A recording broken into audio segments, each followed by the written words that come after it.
Hello students, I Sandeep Sharma welcome you in the next class of chemical kinetics.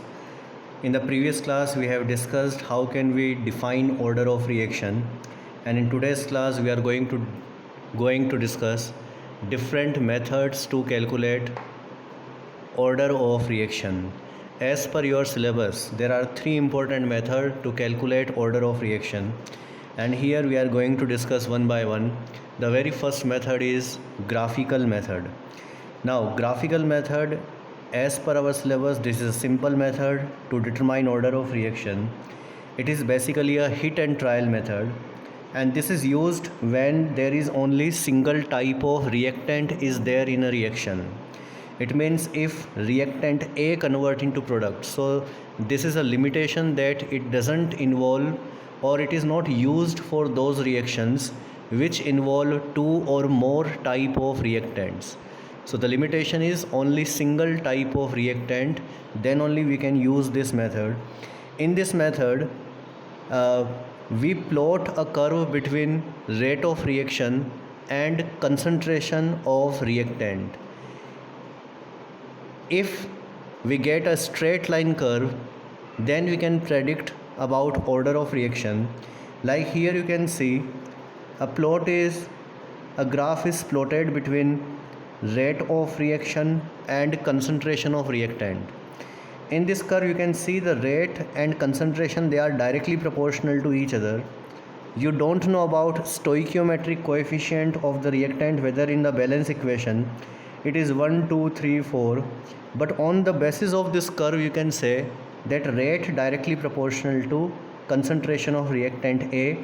You can write here that R directly proportional to A power 1, or you can write R equals to Ka power 1, and therefore this is a first order reaction. So it is a first order reaction because rate and concentration, they are directly proportional to each other. On the basis of this practical data, you can write R directly proportional to A power 1, and therefore the order of reaction is 1. Now look at here, in some other reaction, the experimental data are converted into this graph, and this graph says the rate of reaction and concentration of A. If you change concentration of reactant here, you can see in this reaction the rate of reaction doesn't change. The rate of reaction does not change on concentration of reactant here.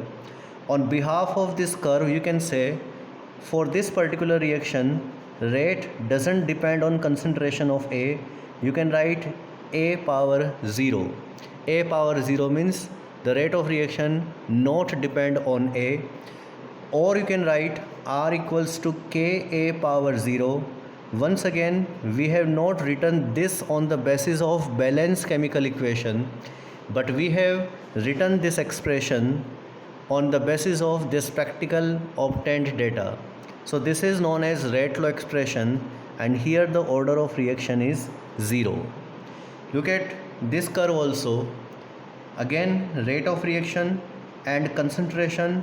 This time the straight line curve is observed when a curve is drawn between rate of reaction and concentration power 2.5. So although it is hit and trial curve, and you need to plot a curve between rate of reaction, concentration of reactant, then square of concentration, then cube of concentration, until you get a straight line curve.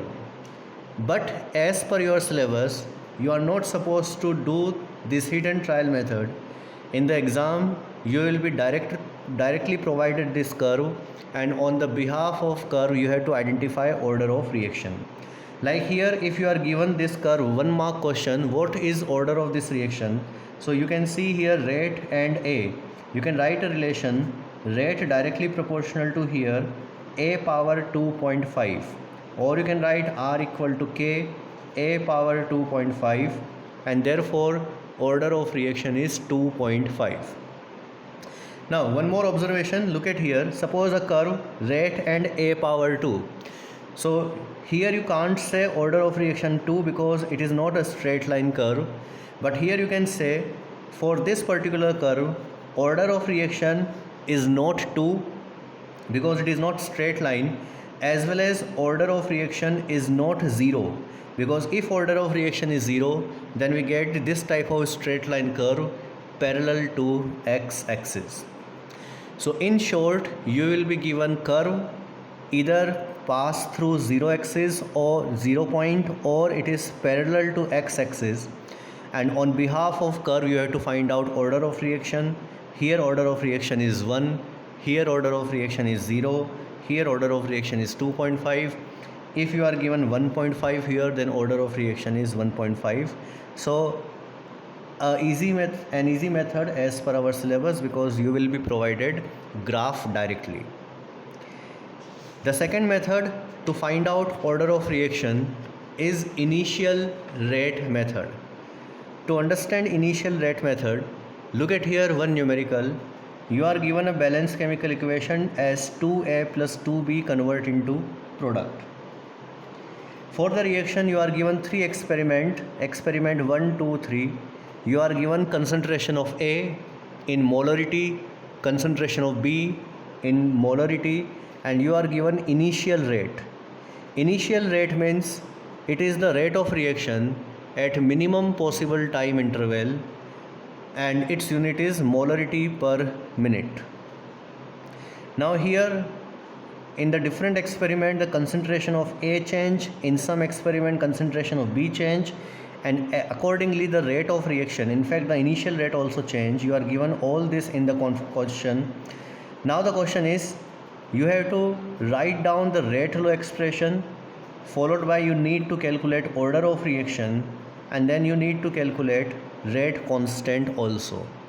So 3 challenge for us: to write rate law expression, to find out order of reaction, and to calculate the value of rate constant.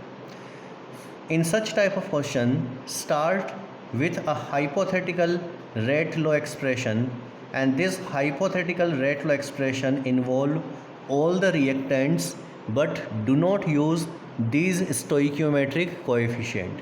As we know, there is no relation with stoichiometric coefficient and order of reaction. So use all the reactants as I used here A and B, but do not use 2 and 2. Instead of this, use X and Y. So this is a hypothetical rate law expression, A power X and B power Y. K, you know, it is rate constant. Now put the value in this equation from experiment number 1, experiment 2 and experiment 3, and give them as equation 1, equation 2 and equation 3. R means rate of reaction, so here it is 2 into 10 s power minus 3 I put here. Then it is equals to K. K is constant. Concentration of A, in the first experiment it is 0.2, which you can see here. Concentration of B is 0.1, you can see here. Power X and Y as per hypothetical rate law expression. Similarly, this is from experiment number 2.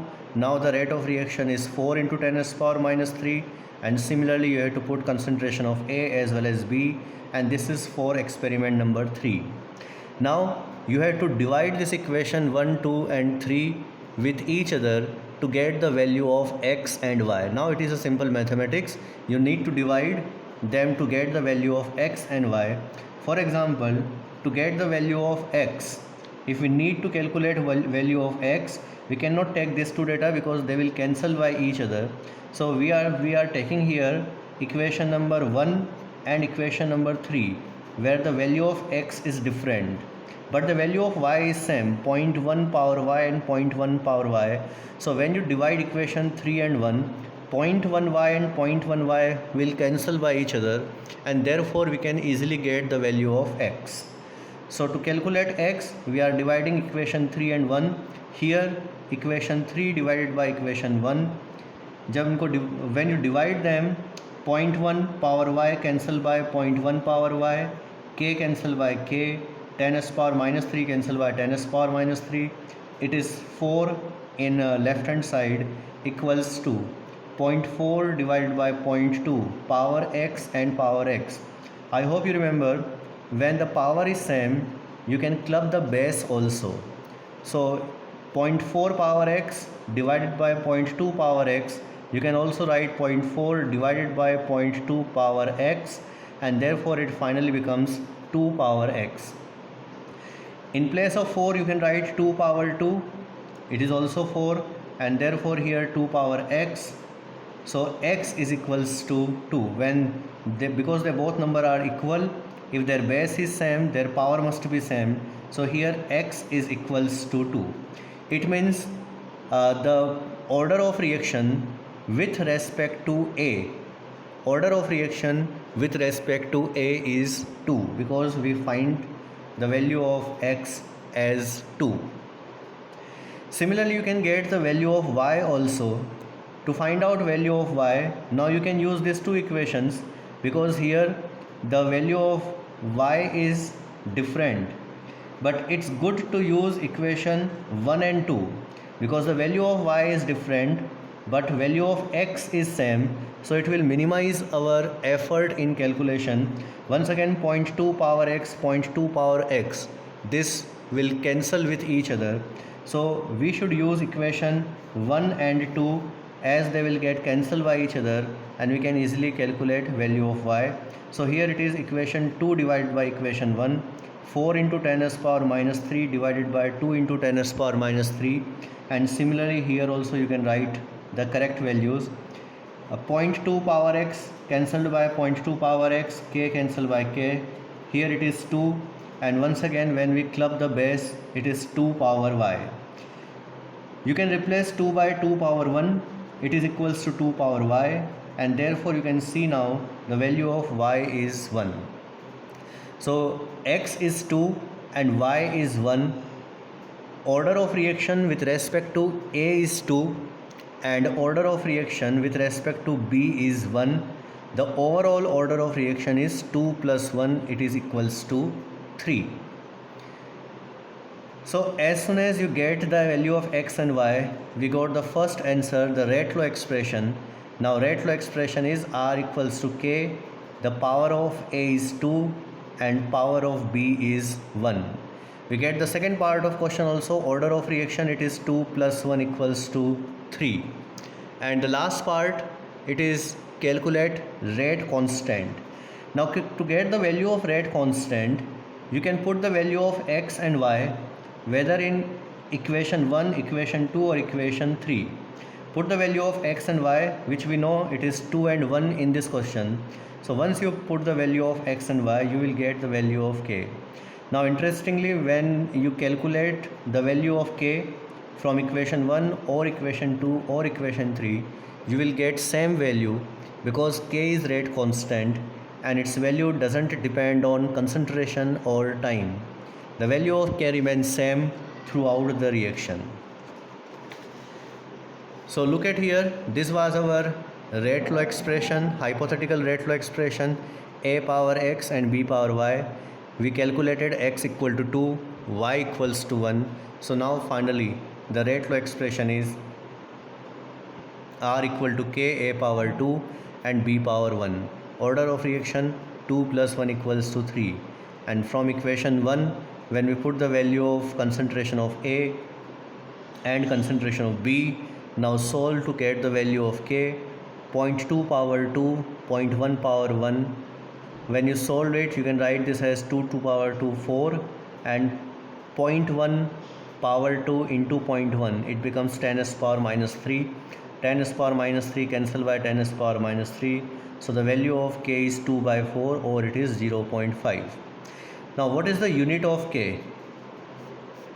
Unit of k depends on order of reaction, and this is its general expression. The unit of k is given as it is mole per liter power 1 minus n into 1 upon time. Now 1 upon time means you have to use the same unit of time which is given in the question.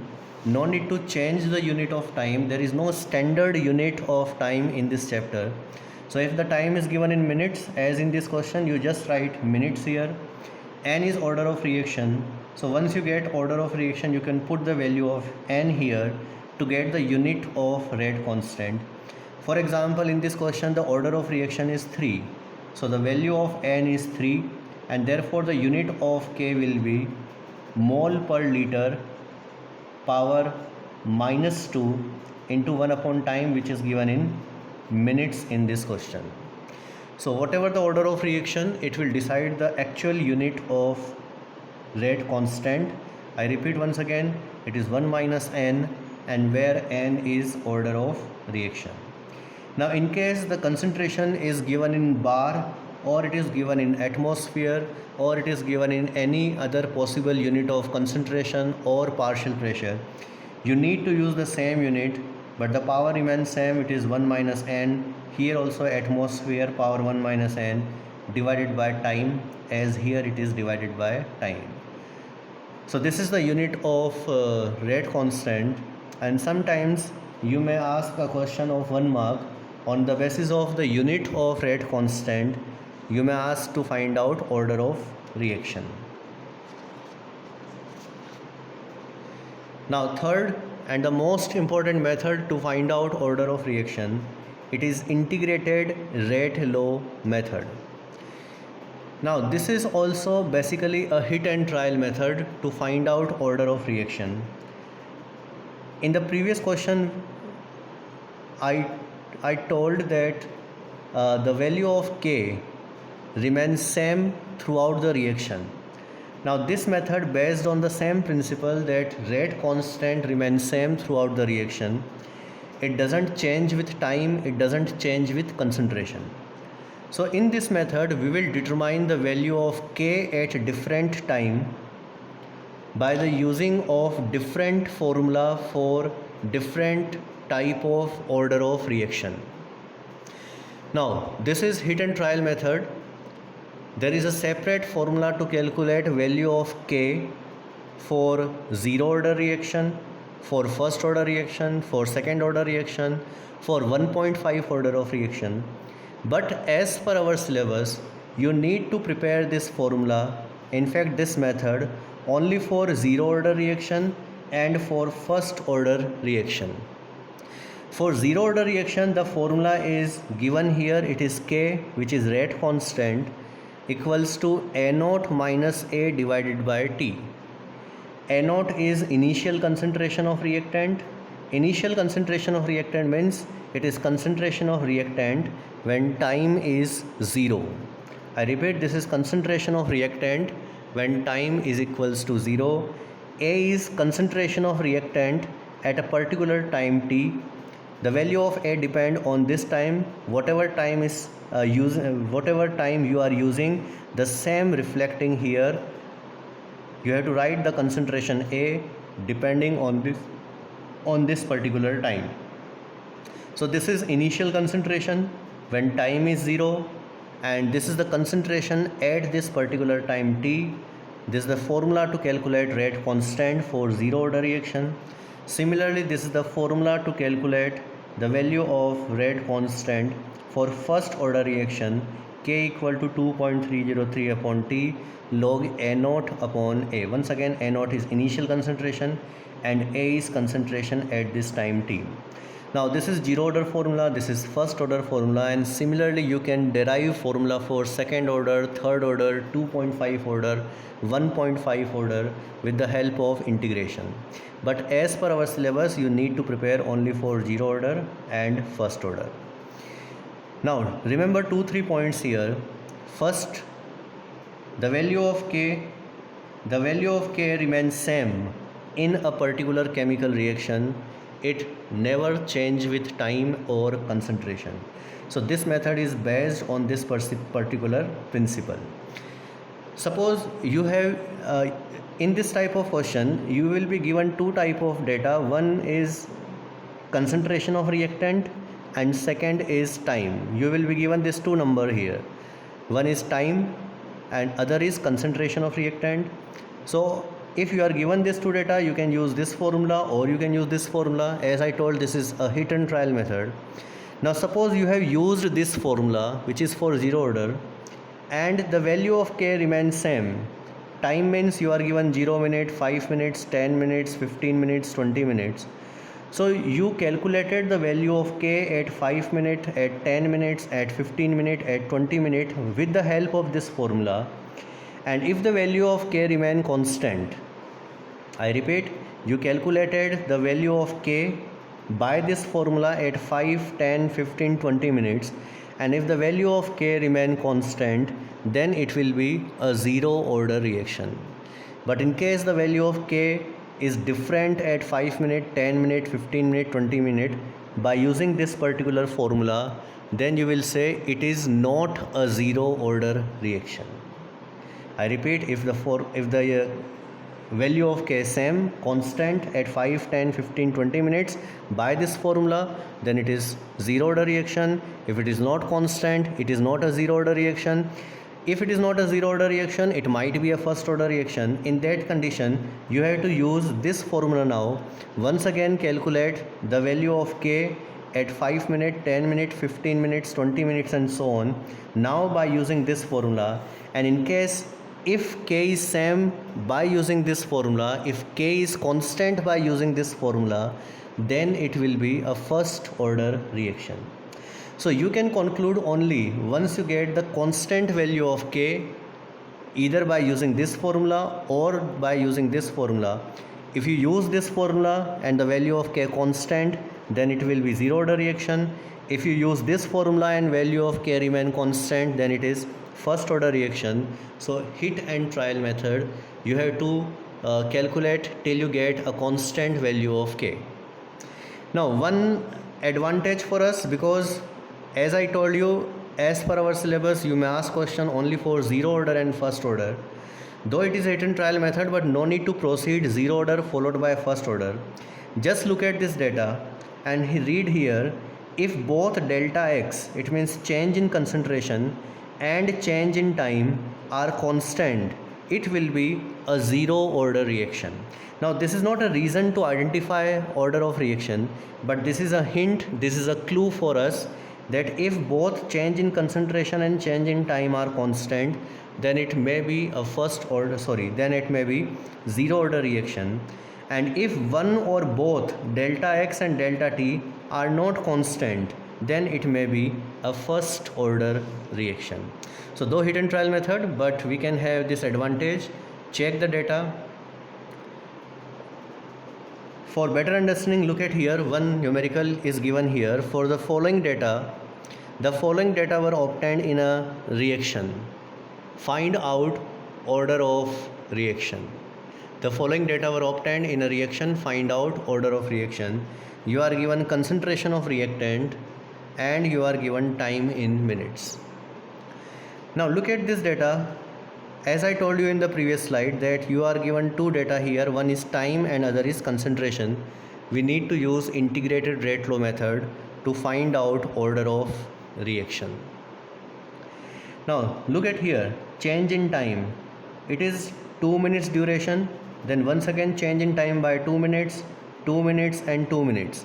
So 2, 2, 2, 2. It means change in time is constant here. Delta T is constant here. And look at here, change in concentration. The concentration is vary by 0.5. It is 5, 4.5, 4.0, 3.5, 3.0. So change in concentration is also constant here. Because the both are constant, it must be a zero order reaction. So integrated rate law method, though hit and trial method, but we already predicted, this is hint to us that it might be a zero order reaction. So start directly calculation of K with the help of formula of zero order reaction, which says A0 minus A upon T. Now I am calculating the value of K at 2 minutes. So at 2 minutes, as per formula, K equals to initial concentration. Initial concentration means it is concentration when time is 0. So this is initial concentration, it is A0 when time is equals to 0. So put the value of initial concentration, it is 5. This is concentration of reactant at the given time, because we are calculating for 2 minutes. So at 2 minutes it is 4.5. So this is A0, this is A divided by T. Answer is 0.5 upon 2. Now do same calculation at 4 minutes. So once again A0 remains same. A0 is always same for a particular question because it is always when the time is 0. So it is 5. At 4 minute, now concentration of A is 4. So 5 minus 4 divided by 4, 1 upon 4, or I can write it as 0.5 upon 2. 6 minute, once again 0.5 upon 2. So you can see here the value of K is constant throughout the reaction. When we have used formula for zero order reaction, it means it is a zero order reaction. I repeat, as the value of K remain constant while we have used formula for zero order, it means this is a zero order reaction. Now one more question here, similar type of question. Once again you are given two data, one is concentration and other is time. This time is given in second. No need to change the unit of time, use the same unit whichever given in the question. Now this time look at here, change in time, the difference is 360 and other difference is also 360. So delta T is once again constant here. But change in concentration, 35 16, difference is of 19, and then 16 7, difference is of only 9. So here change in concentration is not constant. Delta T is constant, but change in concentration is not constant. This means it is not a zero order reaction, therefore it might be a first order reaction. To calculate order of reaction, now I am using directly formula for first order reaction, which says 2.303 upon time log initial concentration upon concentration at this given time T. Put the value, time is 360, at 360 we are going to calculate this. It is 360 log initial concentration, which is at 0 time 35, and concentration of reactant at 360 is 16. When you solve it, you will get the answer 0.002174, or if you round off this 74, it is 0.0022. This is the value of K at 360 second. Now similarly calculate at 720 second.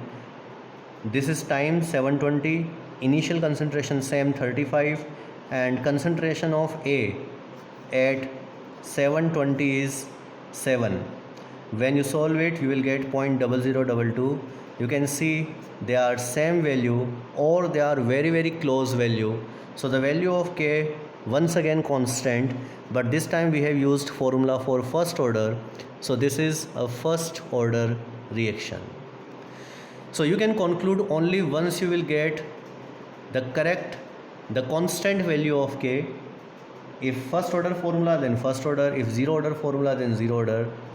You have to also remember here, suppose if you use zero order formula for these particular data, I repeat, if you use zero order formula for this particular data, you will not get a constant value of K. You can solve with the zero order formula and you can check by yourself that the value of K will not same if you will use formula for zero order here. So this is a first order reaction. As the value of K remain constant when we have used formula for first order, it is a first order reaction. Now suppose you ask to find out value of K and these are not identical, they are very close to each other. Then to write the value of rate constant, you have to take average of these two number. Though right now if we reduce with two significant number, it is 0.0022. So no need to take average because they are identical. But sometimes they are very very close, and in that particular condition, we need to take average to write the value of K. So this is the first part of integrated rate flow method. In the next class, in the next video, I will share with some more applications of integrated rate flow method, included half-life time, 2/3 life, carbon dating, and one more point. So far in the last two questions, you are given concentration of reactant. In some questions, you may given concentration of product, or you may given the total concentration of reactant plus product. I repeat, in some other questions, you may given concentration of product or the total concentration of reactant plus product. In those numericals, first you need to find out concentration of reactant from the given concentration of product, or concentration of reactant from the total concentration of reactant and product before you implement this formula, because A naught and A, they are not belonging to product or total concentration. A naught and A are only reactant.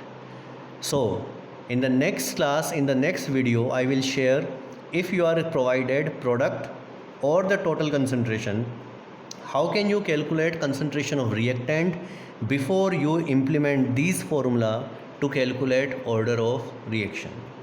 So wait for the next video. By the time, stay home and be safe. Thank you.